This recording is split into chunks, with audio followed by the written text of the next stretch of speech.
On behalf of ICI West Bengal State Council, along with Harish Agarwal, my co-chairman, I welcome the panelists and attendees to this webinar on the food processing industry and the impact of COVID-19 on the food processing industry.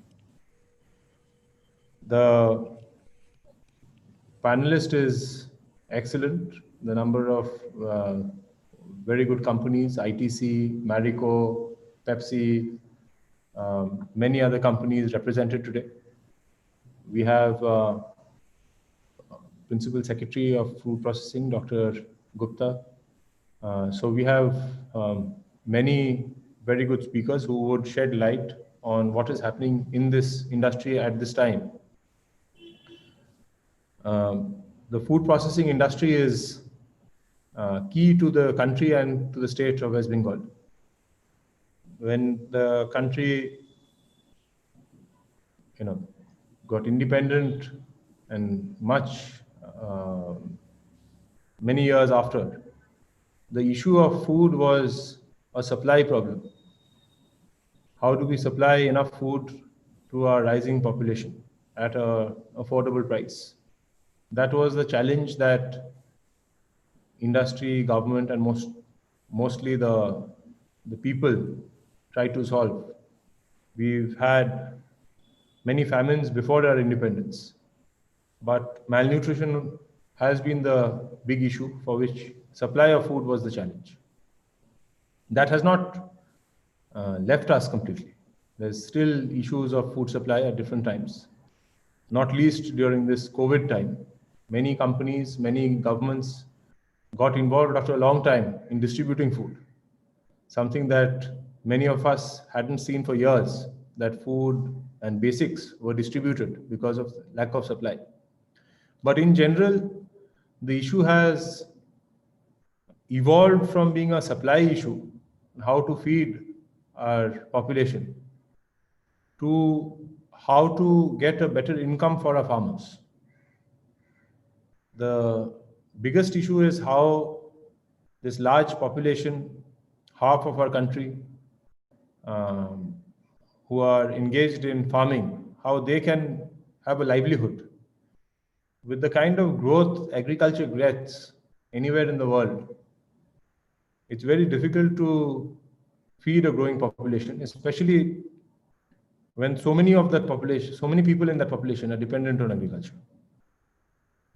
So processing food became one of the ways in which better livelihood can be generated. For example, let's take very basic ideas. We are in Calcutta, so these ideas will resonate. What you make from milk or what you make from sweets is different. There's a 20 to 50% better return in sweets rather than milk.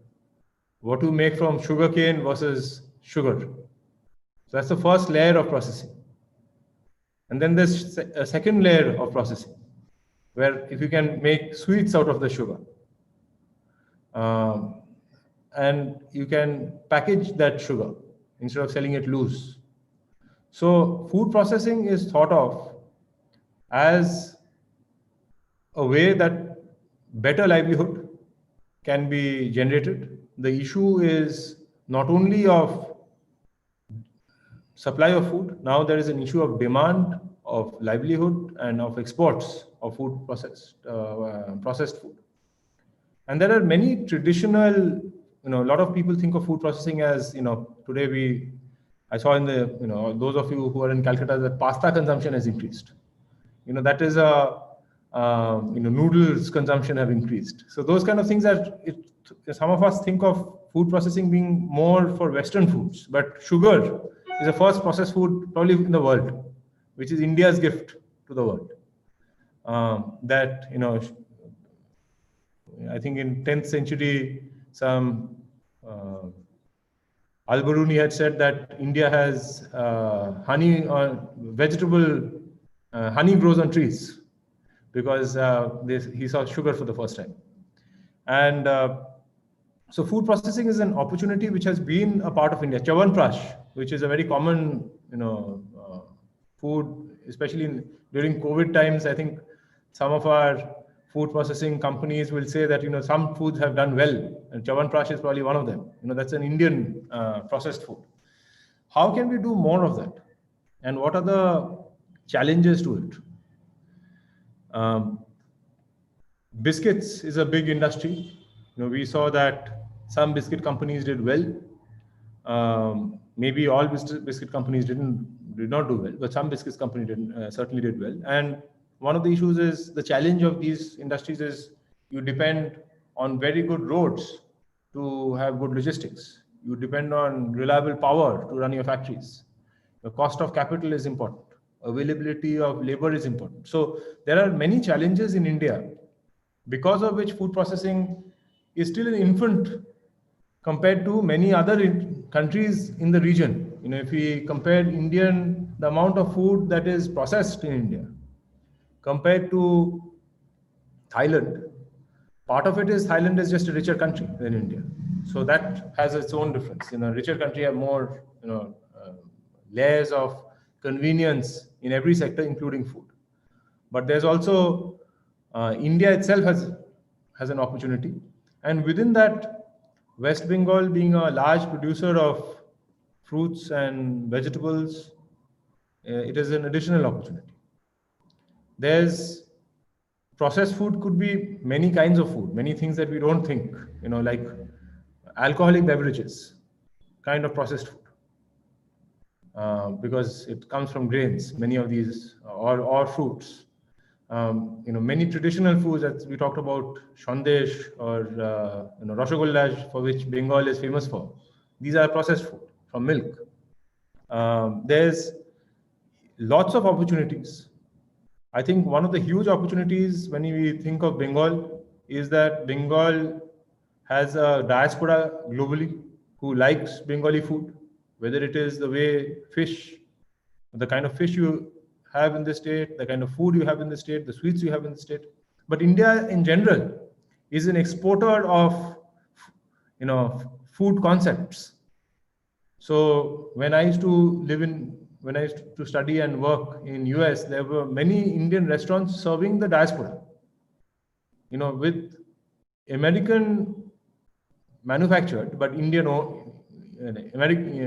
in America owned, manufactured of Indian foods, including kulfi and sweets and paratha and all of that. So there's a huge opportunity globally of serving the Indian palate. The Indian palate is an expanding popularity. One of the reasons that Thai food became processed is because the Thai cuisine became very popular. So around the world, they were buying like Thai food mixes, adding green curry, and from there they started doing many other Asian cuisines, which they did very, very well in. And many of the curry pastes, Indian curry pastes, are also from Chinese and Thai companies being served to US and European markets. So the opportunity is, like many other things in our country, the opportunity is immense, the challenge is immense, and it certainly calls for discussion. With the COVID-19 impact, everything is going to be looked at a new light. The kind of things that we never worried about, whether we will get, most middle class people didn't worry about is whether we'll get supply of milk, whether we'll get supply of fish, whether we'll get supply of vegetables. Those became concerns. Some products did extremely well. The people who, buying food for home means that you're buying good quality food. You're concerned about the brand. So if you were selling a good brand food, for example, Amul cheese did well. If you were selling cheese that was only for the restaurant markets because it's cheaper, that did not do well. So there are a lot of impacts. Some food products like ice creams did very poorly, because people tend to have more ice creams when they go out, apparently. So all of these things are very interesting, but they probably call for some policy and business interventions, for which FICCI has organized this webinar. My co-chairman Harish Agarwal will be, running the question and answer session, and my, the very good, experienced professionals are going to follow. So I welcome on behalf of FICCI all of you who've joined, and I would like to pass on to Mr. Hemant Malik of ITC as the next speaker, and I greatly look forward to hearing as part of the audience.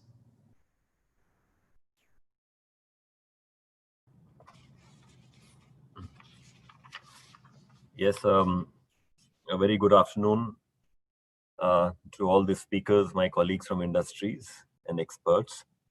And I would like to take the opportunity to extend my warm welcome to Dr. Gupta, Principal Secretary, Food Processing Industries, for being part of this conclave. Rudra, as you took us to the journey of food processing, and you have left us at the time of the whole COVID portion. So therefore, I will try and pick it up from here and take it forward. I think, as you rightly said, when COVID happened and lockdown happened, one of the things which is unique to food processing is we were the first to actually get into action. We were part of the whole essential products. And of course, there was debate initially in terms of which food is essential and what is not essential. But having said that, we were the people who actually started. And I think it was very important, and for us to also recognize the effort put in by the supply chains from the food processing industry. Our own people have been going to work, right, when the entire country was in lockdown. And therefore, there was this feeling that actually you are doing something for the larger purpose. So yes, there were the government servants, there were the medical people, there were the police, there were the municipal people who were all, taking the risk and coming out. And so were our people who were going to the factories, who were going to our distributor points and making sure that food can be available, because people need food to eat. And therefore, that became a very, very important part of this journey. And I think it'll be, I would like to actually comment and compliment FICCI's initiatives, because FICCI, and I chair the FICCI food processing centrally, and all the state teams as well, got together to actually explain our points of view to the government departments about movement restriction, about permission to open factories, about the labor concerns. And I must say that the government has been extremely responsive. It was recognized that this is very important to make sure that food is available. And we got a fair amount of support across different states. And even thank you to West Bengal for allowing it to start and actually helping it to continue to function. There are some very interesting trends, because this COVID is a black swan event. It was unpredicted. You didn't know what is going to happen. In fact, what we had done at ITC was we started something called a longitudinal study, wherein we would get in touch every week with a set of, and mostly food is bought by housewives. So I'm talking about a group of housewives, to see how their whole attitude, behavior, and all it was changing over this period of time. And it was quite interesting, when you look at from lockdown 1, and then you looked at lockdown 2, lockdown 3, unlock 1, and in terms of how the journey happened. And few things, of course, we saw was initially when the lockdown 1 happened, it was all about pantry loading. There was a fear in terms of whether the shops will be open, whether I will get my food or not. And therefore, the buying happened much more towards staple products. So it was like atta, rice, dal, spices. These were the ones which had the fair amount of pickup. And that was a time when women was, of course, she was getting everybody together and looking after the house, the children. People didn't know. There was a fair amount of fear. Having said that, as the lockdown 2 happened, and then, slowly people realized that this is the way life is going to be, and you have to kind of carry on with it. And then we saw a shift which is happening. And Rudra mentioned today's Times of India article on the growth in biscuits and the growth in noodles and the growth in pasta and the growth in namkeens, because now you could see people are going to be at home. the schools and colleges will not open, offices are not going to open, but you need to eat, and you need to kind of also, have some amount of food became the only source of some joy, so to say. And therefore, you started the growth in terms of observing the growth that was happening through the staple, now a little more packaged products coming in. Having said that, we do understand that there have been certain sectors that did get impacted. Maybe, beverages, we sell juices, that got impacted quite significantly. Snacks took a little time to kind of start off, but then we find that the namkeen business has grown. And overall, I think the, by and large across food companies, people have had a pretty good quarter.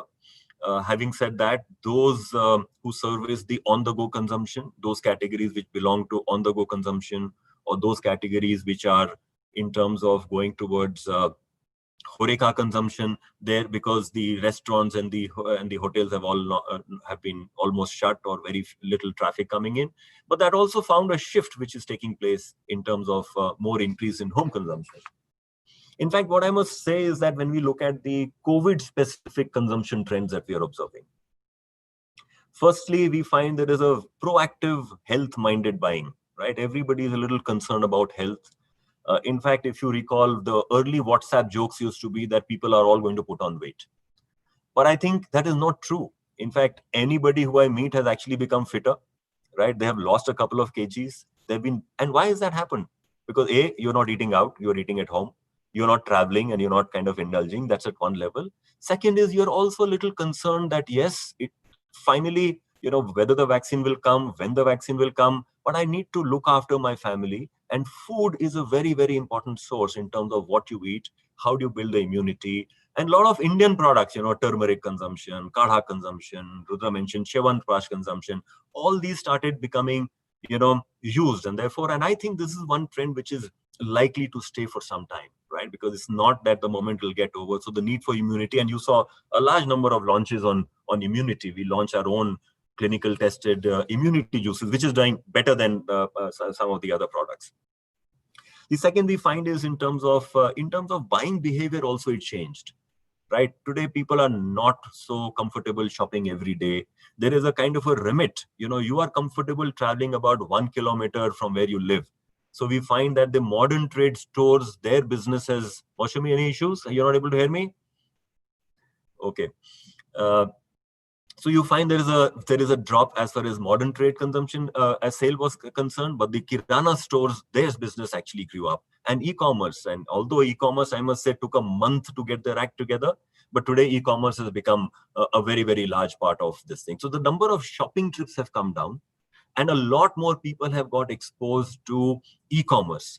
And I think there's something to reflect about that is that that has done is that has also democratized distribution. Earlier, the distribution was a strength of large players, and I would include myself and Viraj is here from Pepsi perspective. These large players who had much higher reach. But today, when you're looking at buying from an e-com, anybody can get the distribution over there. So to that extent, that's quite a interesting change that has happened.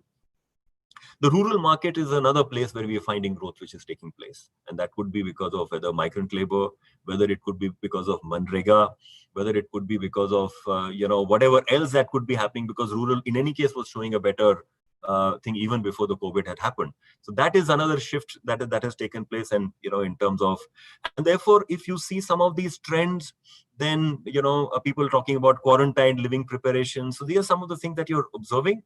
And therefore, what is it the impact for that from our food business perspective, from food processing perspective?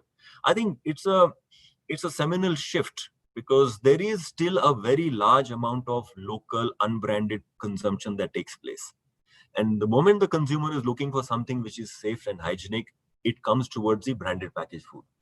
The advantage of branded packaged food, I think the first important part is that there is a GST that is get paid, right? So there is a revenue which comes into the government.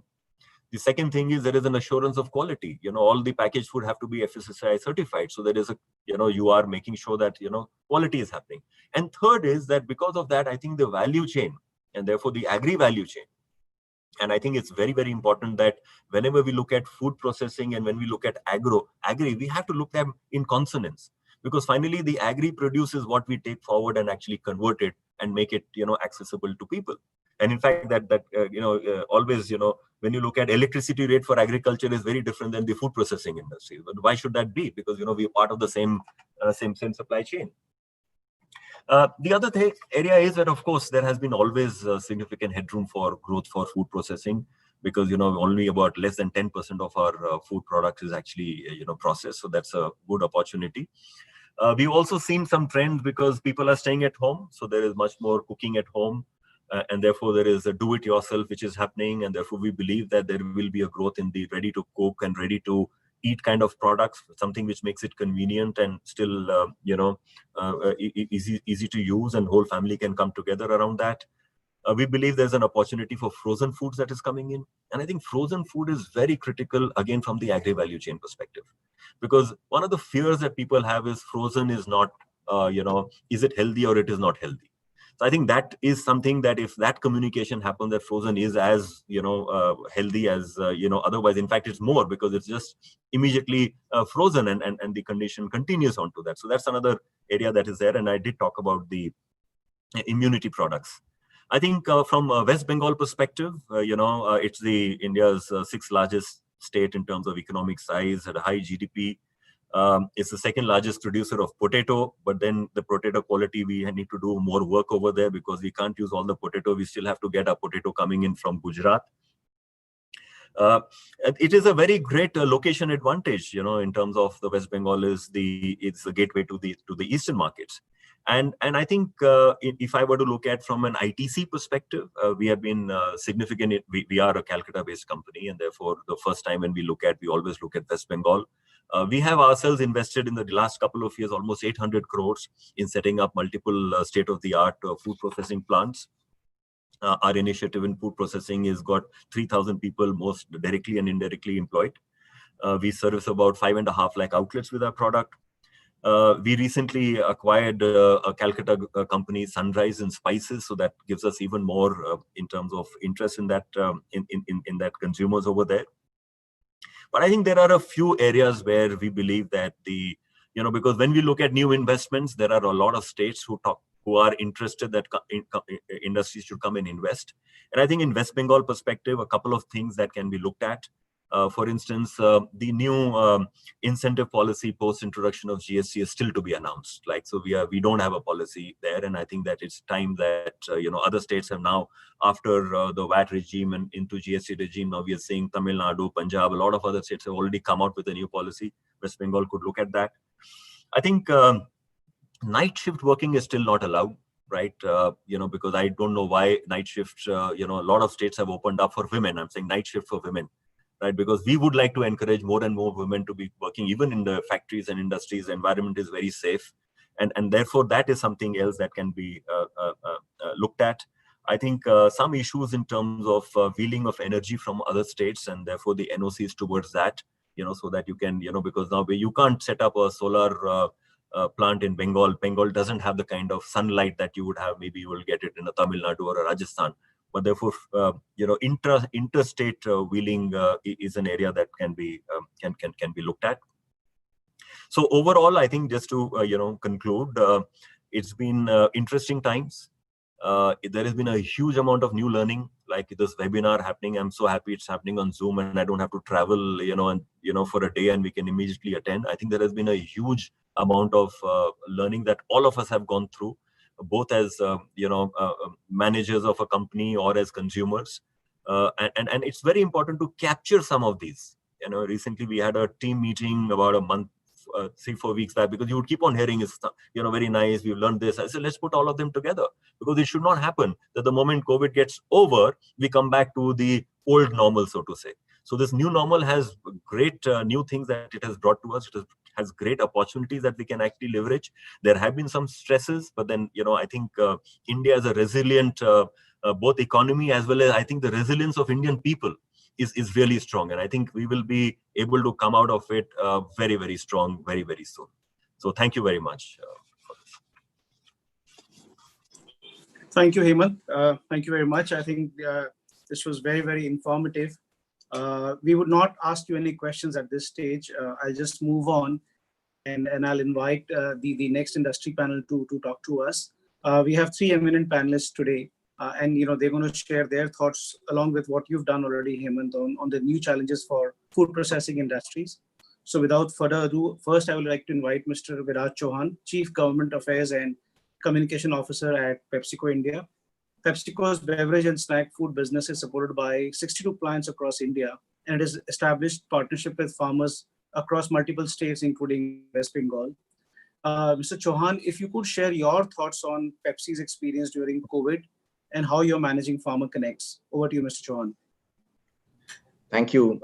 Thank you, Harish. A very good evening to the Principal Secretary, Dr. Gupta, Rudra, Hemant, Moshmi, and my fellow AmCham members. Truly delighted to be part of this session. Would like to first start by giving a context about PepsiCo's presence in India and our footprint in West Bengal.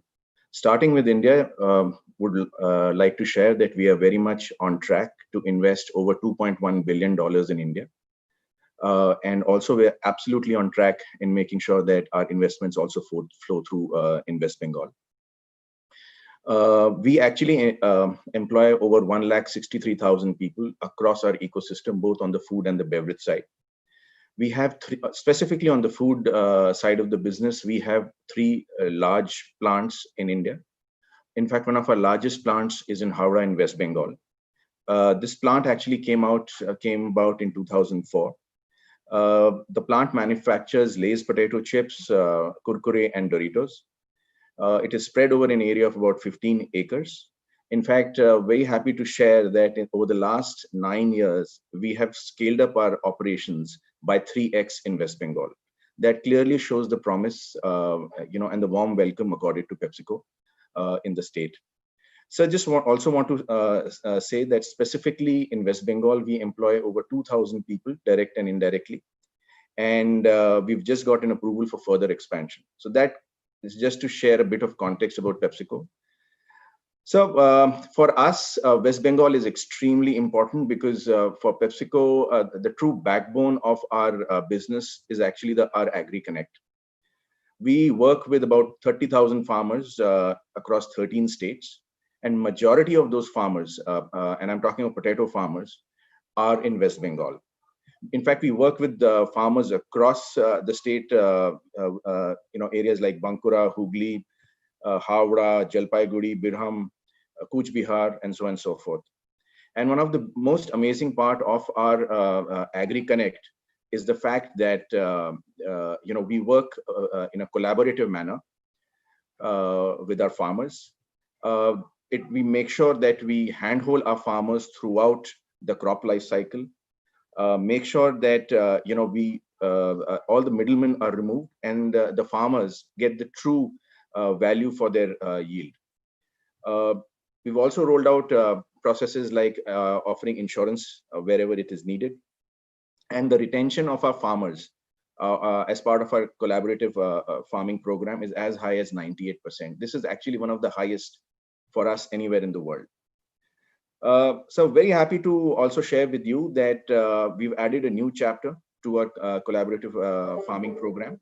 That is, we've worked out a first of its kind women empowerment program specifically for women potato farmers in West Bengal. What we do is that we provide guidance to these self-help groups of women farmers, provide them with land for them to grow potatoes, and we take a short buyback from them. The real thought about this whole program is not just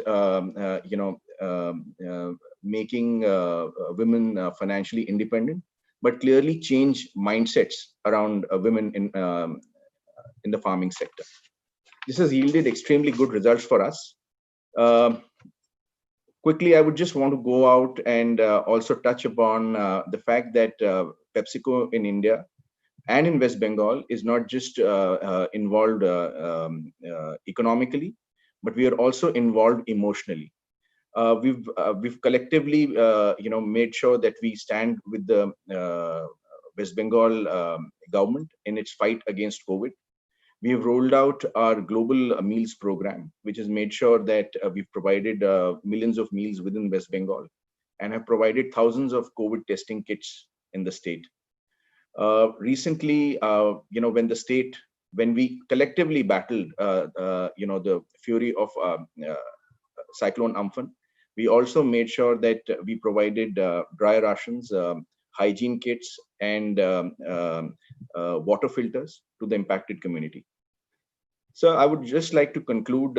In fact, I want to make it very short and give maximum time to Q&As. Just want to make 3 points more of as requests for the state administration to look at. First is, there's this issue of financial incentives which are to be paid to a number of companies, including PepsiCo, within the food processing sector. So if those can be expedited by WBIDC, that would further add to the ease of doing business in West Bengal. The second point is, there have been these 24-hour lockdown dates to combat COVID. So globally, we've had this experience, and we operate practically across the world. And this is a global pandemic. Nowhere are the food processing companies restricted in any manner to go about their business. There are some organizations who have this facility of housing, workers inside the plant, and there are some who do not have this facility. But all across, there should be due consideration given so that all food processing manufacturing units are able to perform by taking the highest precautions, which are needed. So, and again, food processing is a very critical industry, looking beyond, and whenever there's a lockdown, it has a catastrophe. Hemant mentioned about the impact on supply chain. So, sir, it will be great if we can have some kind of outlook on these 24 hours lockdown dates beyond 31st of August. Are they coming? Because it would help the industry gear up in advance if there is any thought happening on that. And this point was again mentioned by Hemant. I would just reiterate that various state governments have announced their own industrial policies. It will be great if West Bengal comes out with its own as well, because it will make the state more attractive and in terms of ease of doing business. So those are the points which I would want to submit on behalf of PepsiCo. Thank you. Thank you, Mr. Chauhan. Thanks for sharing your points as well as the request to the government. And I think that's a good segue into the next topic. We were wanting to invite Mr. Saurabh Lal, Director, Operation and Supply Chain at Kellogg India. And our request to him was to talk about supply chain distortions during the COVID period. Mr. Saurabh Lal is the Director, Operations and Supply Chain with Kellogg's, whose products are manufactured and marketed across, I would say, the entire world. Mr. Lal, please. Yeah, thank you, Harish. Hello, Principal Secretary and other officers, and thank you, Vicky, for organizing this. I think a lot of people from ITC, from Pepsi have already covered some of the challenges which were faced. I have got, for the last 4 months, being part of processed foods, we have faced, starting from day one, our first challenge has been the same as anyone else in the industry, getting our plants to be operational, getting trucks on the road, getting our stock moving. And in the first month or so, what we noticed was that since the plants were not operating and we are not able to replenish stocks, our stock norms across the country went down dramatically. Right, and it took us almost 8 to 10 weeks to come back to some sort of semblance of normalcy. Important piece here is that we saw a good, healthy surge in demand for processed foods. As people stayed at home, they wanted more convenience, they wanted more nutrition. They were looking at not having to spend too much time cooking because they had to work at home. Also, a lot of stress was built into various families. You had children staying at home, they were not going off to school, having to cook multiple meals. And therefore, processed foods was one very big change that we saw. The second change that we saw was in how the foods was getting bought. So instead, as the modern trade retail outlets were mostly closed, general trade, which is, your kirana shops, your smaller shops, etc., of course, gained in prominence. But a big change also happened in e-commerce. And we saw this across India, specifically in West Bengal for that matter. As we were reviewing it, we saw that a lot more people were going online and buying both fresh foods and processed foods. Right. So for us, the strategy was also how do we respond to this change in the channels which are going to be there. The third big thing, and which we are still grappling with, and we have been asking for support from various quarters, is the availability of transportation. So there are three parts to this. One is we believe that still, based on all the data available, only 60% of the trucks are still running on the ground as compared to the pre-COVID level. So a lot of this has to do with the drivers, etc., who have not come back to work, despite offering whatever incentives, etc., which all the transportation companies are offering. The second piece here is the cost of transportation has also gone up dramatically. So there was a time where we were paying up to for 50 to 80% of a premium for the normal trucks. Right. And even today, that premium stands between 15 to 20%. So this has put a huge amount of strain on the food supply chain. So both for the raw material that we buy and the processed food that we are sending across India, this is where we are. So, sir, Kellogg has been in India for close to 25 years. In fact, we celebrated our 25th year anniversary this year. We've got two plants. One is in Sri City near Chennai, and one is at Taloja near Mumbai. And most of our distribution happens through these plants. Most of the east requirements are met through Sri City. We've got two warehouses or distribution centers in West Bengal, one in Siliguri, one in Calcutta, we have one in Howrah actually, and we are regional sales offices, of course, based in Calcutta. So like we had said, we've actually seen a good growth in processed foods across India, specifically also in West Bengal. But challenge has been consistently trying to get the transportation up to meet this growing demand. So that is one big thing. Second, of course, everyone faced that issue with the lockdowns and having to apply for multiple ways where you get permits, you don't get permits, both to operate your plants and for your trucks and for your people to move around. I think one very good example that West Bengal has set is that announced for the whole month, what are the lockdown dates. So that at least helps me plan out my shipments. It helps me plan out when will my sales teams be going into the market, when will my distribution centers open. One request on this piece would be, I think the other companies have also said the same thing. Is there a way that we can keep processed foods and essential items out of the purview of such lockdowns? Because both people do need to go out and buy it.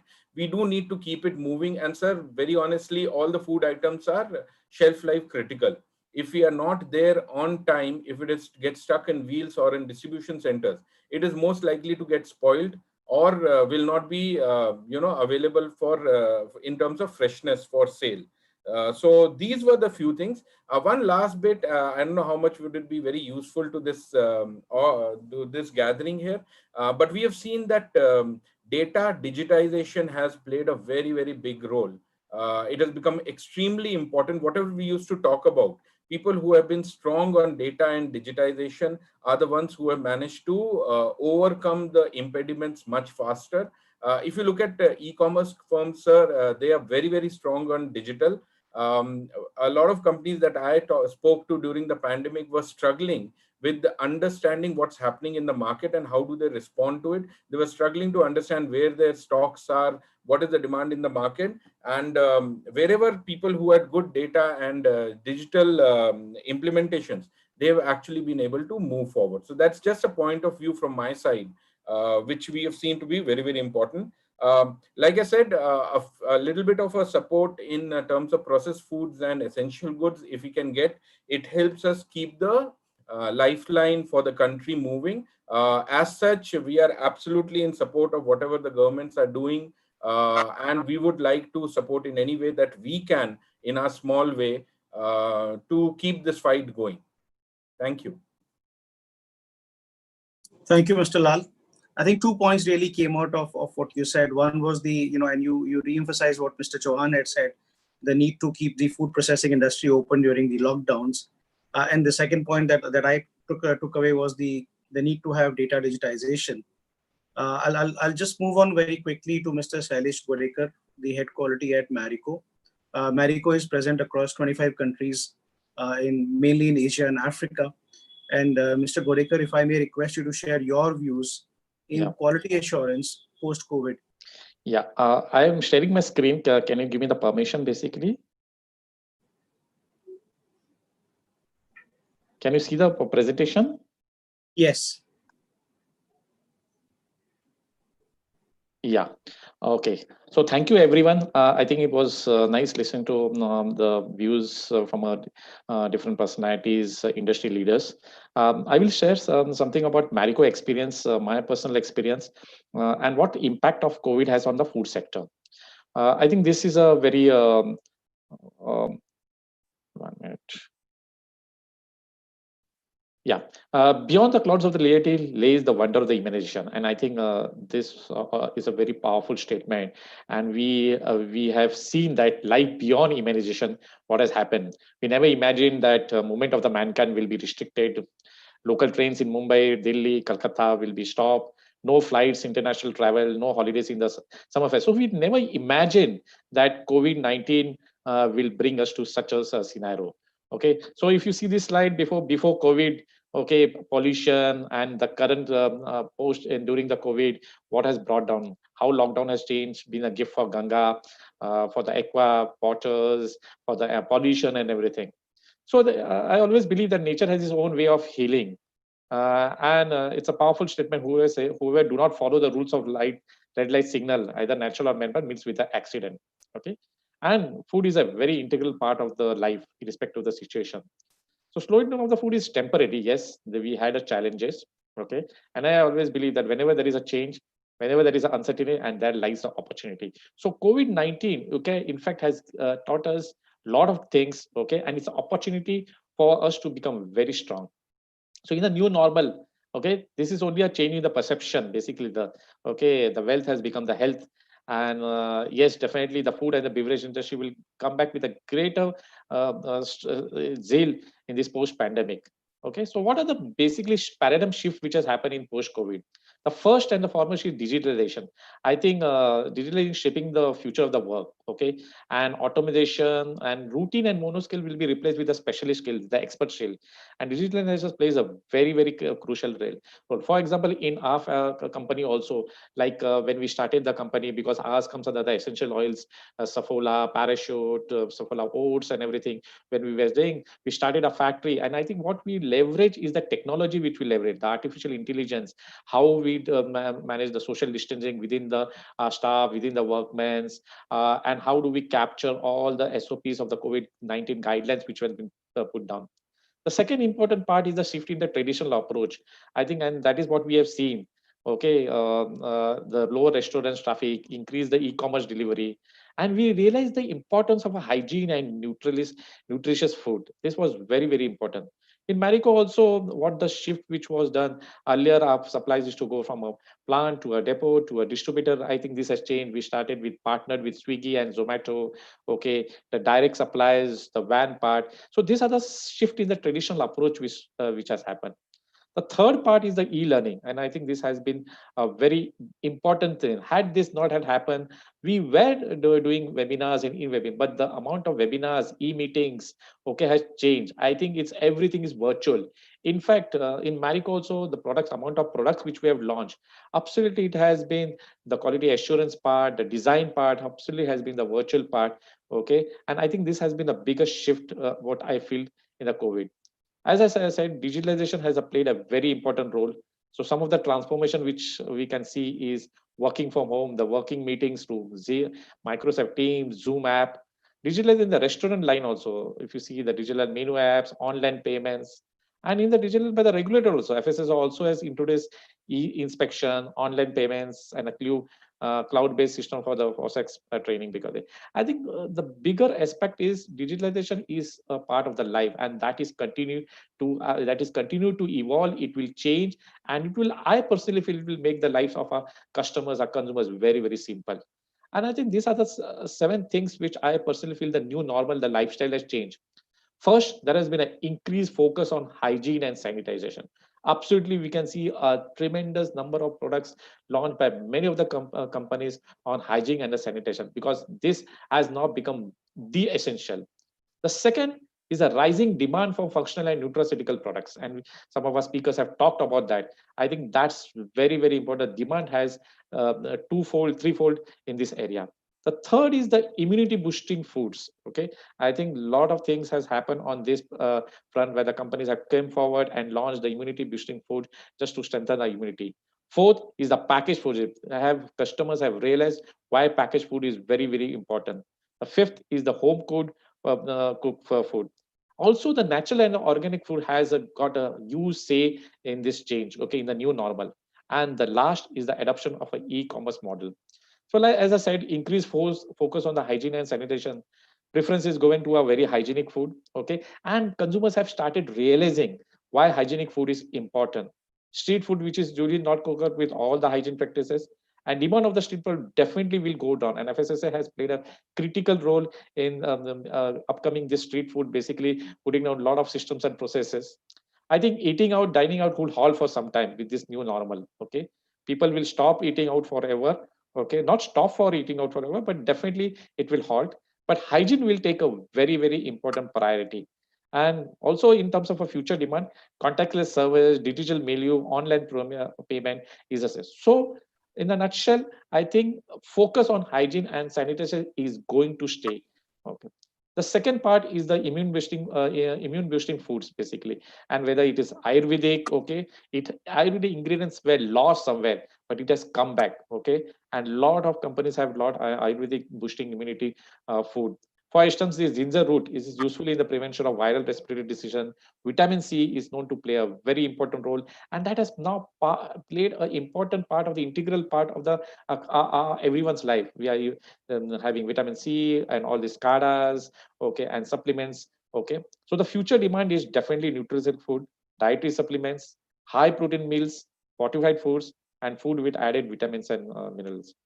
The packaged food, I think cooking is correlated with the time spent at the home, and working at the home is likely to events. Packaged food is significantly will go up, considering it is safe.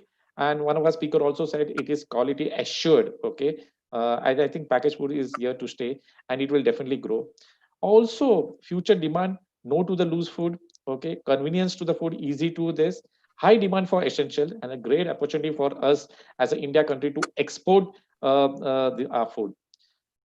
E-commerce model, I think this is the biggest change which has happened. And I think due to the pandemic, okay, the malls, the empties and everything were closed. Okay, consumers prefer staying okay home and getting everything at the home, and it is just a click away.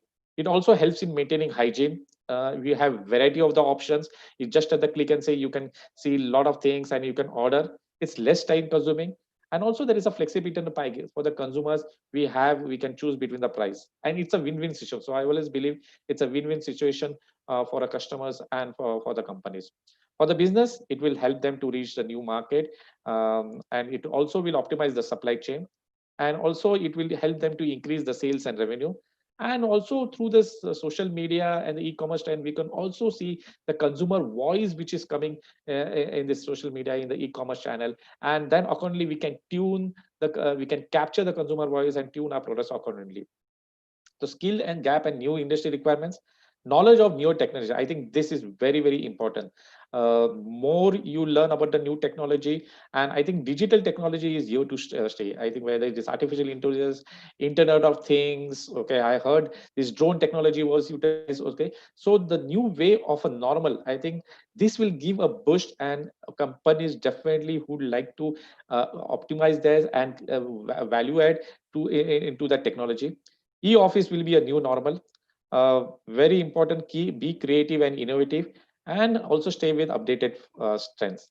The future prospect is, I think that's a great new era for the startups. They have a huge scope in food processing because there are a lot of opportunities in the field of basically the Ayurvedic, the immune boosting, okay, nutraceuticals. The second thing for the India is very important, that exports is a great opportunity. We can explore further, okay, because India is a very rich country in terms of the huge knowledge which is had in Ayurvedic foods. And I think that's a great opportunity, not only Ayurvedic, but other foods also. Doorstep delivery, e-commerce is an emerging trend, which will definitely increase a lot. And as I said to you, digitalisation is a way of the life. Okay, it's not new, but it can be exploited, and we can enhance the efficiency. So this is from my side to the team. Thank you very much. Sorry. Thank you, Mr. Godekar. Thank you very much. Without further ado, if I may request Dr. Subrata Gupta, Principal Secretary, Food Processing Industries and Horticulture. Sir, we are thankful for you for taking out time and joining us today. Dr. Gupta has been, before this current post, has been the Principal Secretary, Urban Development. And before that, he's had stints in textiles and jute commissioning. Dr. Gupta, please. Thank you very much. I'm really delighted to be part of this webinar, and I'd like to thank FICCI for organizing this at a very short notice.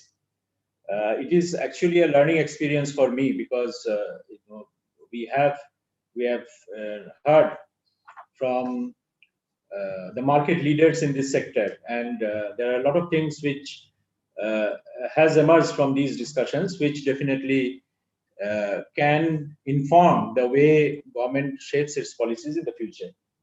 I think COVID has been a major problem, but it is also a major opportunity for all of us. When the lockdown was announced in the third week of March, we were really at a loss. We really didn't know, how to react to it, what was to be done.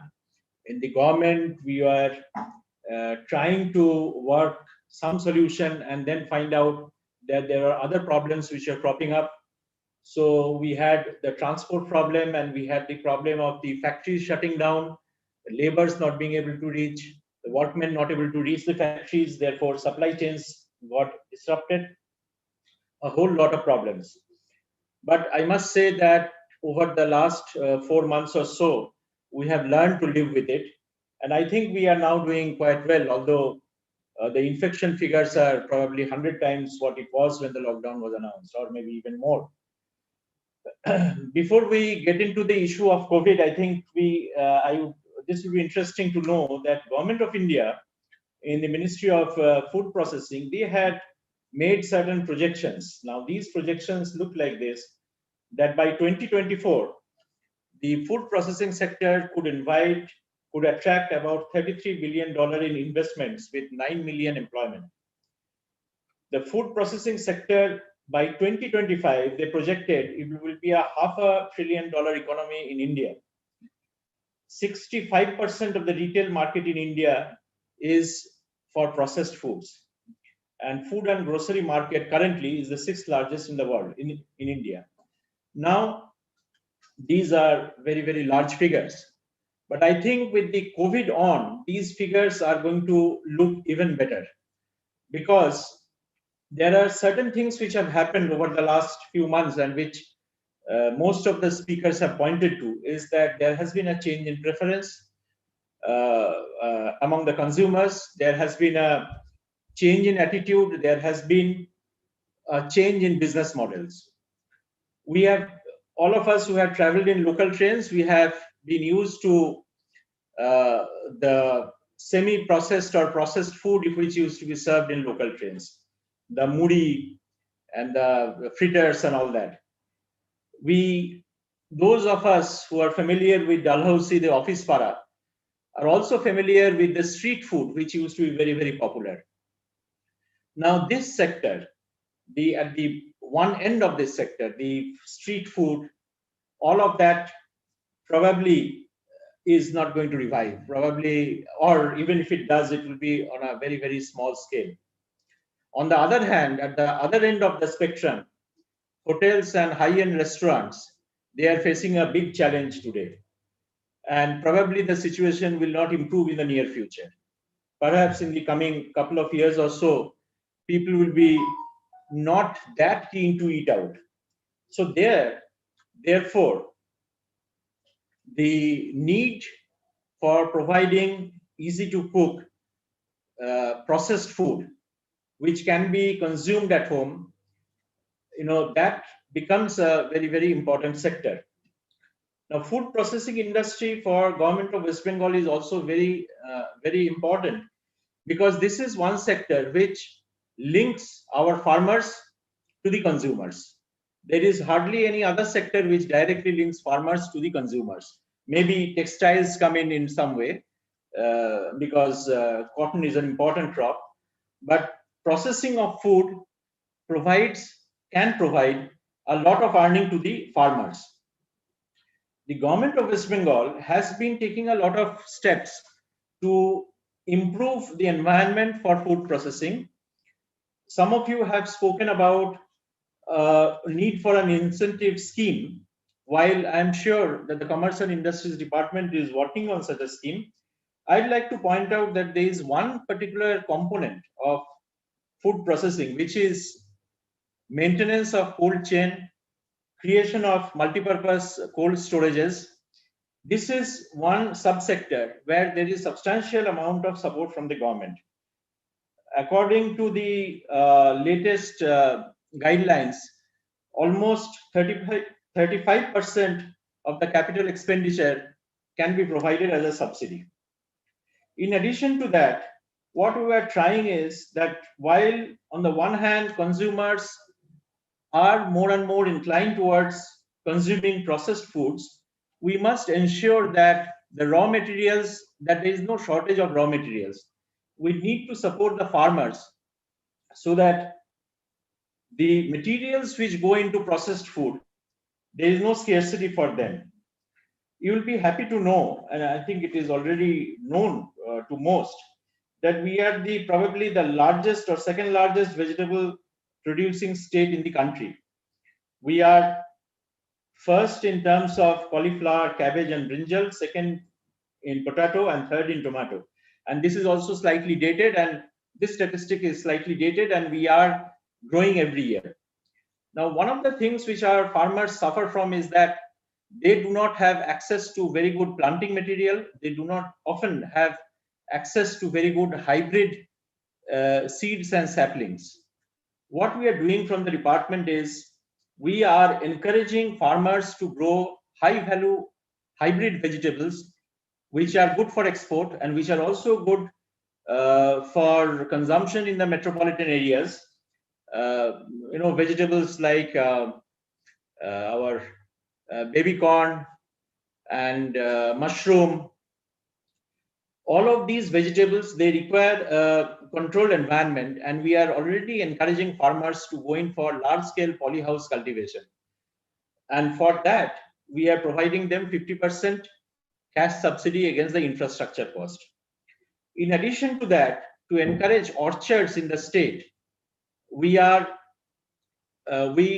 understand that orchard is something which farmers can get return only if the initial planting material is of very high quality. So what we have done is we are developing nurseries in the state, and we are procuring the best quality planting material which will be available to the farmers from the coming years. One of the initiatives which we have recently taken is that we have quite a few farms which were underutilized, and now we have invited the private investors, private sector, to develop these farms to produce very high quality planting material, not only for fruits but also for vegetables. So this is another area where we are trying to support the sector.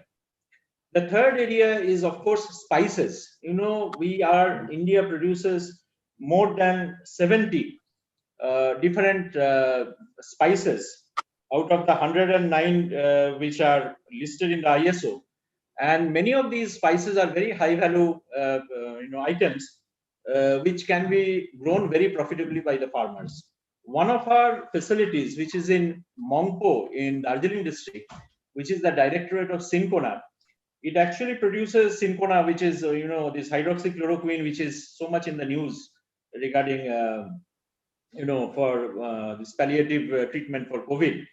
Now, this apart from producing a lot of Syncona, this farm we are now utilizing to produce a number of spices and a number of medicinal plants. And the initial success is there, and we would like the private sector to participate in this. what I feel is that there are two major gaps in the food processing sector. Not so much processing, I would say, but in a way, you can say that it is a question of value addition. One is that today a lot of consumers would like food to be supplied to their residences, to their homes, and this is a trend which is going to continue for some time. Now, this is where there is a big gap. We do have companies like Big Basket and Grofers and all who are supplying, but their reach is not yet across the state. And moreover, I think that many of the smaller brands, many of the smaller food processors have not been able to access their services. So this is one area where there is a gap. The second area is a matter where a lot of investment can come in, which is in cold storages. Our vegetables, a lot of vegetable is wasted every year in different parts of the state because they cannot be stored and they cannot be transported in cool vans. Now, this is one area where a lot of investment can come in, because many of these vegetables are actually consumed in the big urban centers. So currently, the department is concerned with the two sectors. One is how to encourage farmers to produce better and high quality vegetables. Number two, how to encourage farmers to grow more fruits and fruits for export. You would be happy to know that mangoes are being exported from West Bengal. Unfortunately, because of COVID and because the international air cargo has been affected, we have not been able to export a lot of mangoes this year. But we have taken an initiative of encouraging very high quality mango growing in districts like Purulia, Bankura, and Birbhum, which are otherwise, which has rain-fed cultivation. So farmers do not get a lot of income there from the cultivation of traditional crops. So this year, the government of West Bengal has launched a project called the Mati Srishti, which basically which basically encourages the rural self-help groups to grow high-value fruits and also have integrated farms where there are fisheries and there are poultries also, so that they have a continuous stream of income throughout the year. So we have, on the one hand, we are encouraging farmers to grow fruits and vegetables. On the other hand, we are inviting investors to come in and set up cold storages as also the cold chain. And thirdly, in the government sector, in Chinsura, we are developing Eastern India's first gamma irradiation facility, which is absolutely essential if we have to export vegetables and fruits, particularly to the European markets. So this facility, on which we have already spent about 11 crore, hopefully will become operational later this year or maybe early next year. And once that facility comes in, our farmers are going to get a better price. So as far as this webinar is concerned, I would once again like to thank FICCI for getting all of us together. And I would like, if it is possible, that the issues which have been raised, of course, I have taken note of the issue regarding lockdown and factories being asked to close down on lockdown. But as far as I know, that continuous process industries are not supposed to be closed down during lockdown. But if there are issues which any of the units are facing, kindly let us know. We will definitely be taking them up with the concerned authorities. And with regard to any other incentive or any other initiative which the state government could take, if we could have a paper from you, that would definitely help us. Thank you very much. We'll do that, Dr. Gupta. We'll send a report on documentation on all the industries and all the issues which were raised. We'll do that. Thank you, sir. I'm afraid we are running out of time. So if I may request, we take 5 more minutes and maybe take one question. I do know that there are several people who wanted to ask questions of yourself, sir. But what we'll do is we'll take one question, and for the other questions, we'll collate and send across to yourself. So all the participants, if you could put your questions either in the chat box or email them to FICCI, we would collate all of and share with Harish, Dr. can I Gupta. get a chance to ask a quick question as well? I'm sorry. Hemant Malik this side. Yes, please. Absolutely, Hemant. Sir, just wanted to say that it was a pleasure listening to you, and I think you've covered a lot of details in terms of what the West Bengal government is looking at doing, particularly from the farmer and the fruits and vegetable perspective. And you rightly said West Bengal is the largest grower of fruits and vegetables. I just have one comment to make. Maybe you're already working on it, which is, you talked about 35% capital on for cold storage. I think one of the challenges from a frozen perspective is also about infrastructure, logistics, as well as infrastructure at the outlets. Because today, one is from an export perspective, which I can understand, but even from an Indian consumer perspective, and if they want to look at these vegetables and keep them, because these are seasonal products, and if you want to have cauliflower at a season when cauliflower is not being grown, then frozen actually keeps them very well. But now if there is infrastructure at the outlet also, but that is expensive. Electricity costs are very high. At least Bengal is lucky we don't have electricity consistency issues. But some incentives could also be given for the front end. Then what happens is consumers' demand get also met right through the chain. So I'm not sure whether that is part of it or not, but I would like to put it for your consideration. Would you like to respond to this as to whether front end any subsidy is there for, any support is there for? I'd request my director of food processing to respond to this, because I think. Sure, sir.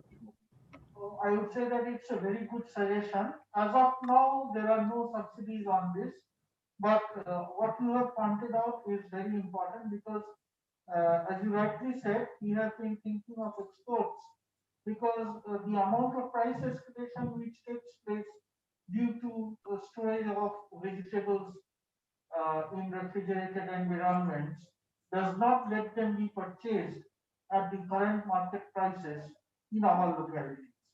So in case we are able to arrange this, we would also need to look at templates of how they will be designed, what kinds of various technical know-how shall be required. So we shall be looking into this. Thank you very much. Sure, sir. We'll work out some ideas on that. Yeah, I'd like to request you to provide us with some sort of an approach paper so that we can take it up with the concerned authorities. Sure, sir. We'll do that. Thank you. Thank you, Hemant. I think we're going to now skip the questions, and we'll collate all the questions separately and share them with Dr. Gupta. It is my privilege now to deliver the vote of thanks to Dr. Gupta. Harish. Sorry, Moshmi. Go ahead. Yeah, sorry. I think, the Rajesh Nath is here. He's also, he wanted to just ask a question from VDMA. VDMA is headquartered in Calcutta and is the largest engineering processing, and they're making a lot of machinery. So I think if you can just ask one question and that's it, the rest we will take. Yeah. Thank you. Thank you, Moshmi. Quickly, I'll just address, first of all, thank you, Honorable Principal Secretary and all the speakers. My question is actually the participation in India in the food processing industry. The workforce participation is only 3%, whereas the global average is about 14%. So one of the question is, now with migrant labor having gone back to their villages, do you foresee that this could be a possibility to increase the workforce participation in the food processing industry? And generally, how can we increase this participation in the food processing industry? I leave it to the Honorable Principal Secretary or any of the esteemed speakers. Thank you. Would you like to respond? Yeah. Sir, as you rightly said, the percentage of workforce participation in our food processing industries is very low. That happens to be because most of the unskilled labor force that is there in the food processing industry is there in the loading, unloading, and distribution chain of the goods involved or the raw materials. In the case of the factory, there is in the organized sector a very good amount of mechanization and skilled labor involved. So quite a good amount of work gets done without not enough people participating. And as it seems that the workforce participation may be even lower the way technologies are progressing. If you look at the rice milling industry, I shall not elaborate, but if you look at the rice milling industry, you will understand to what I am hinting at. Thank you.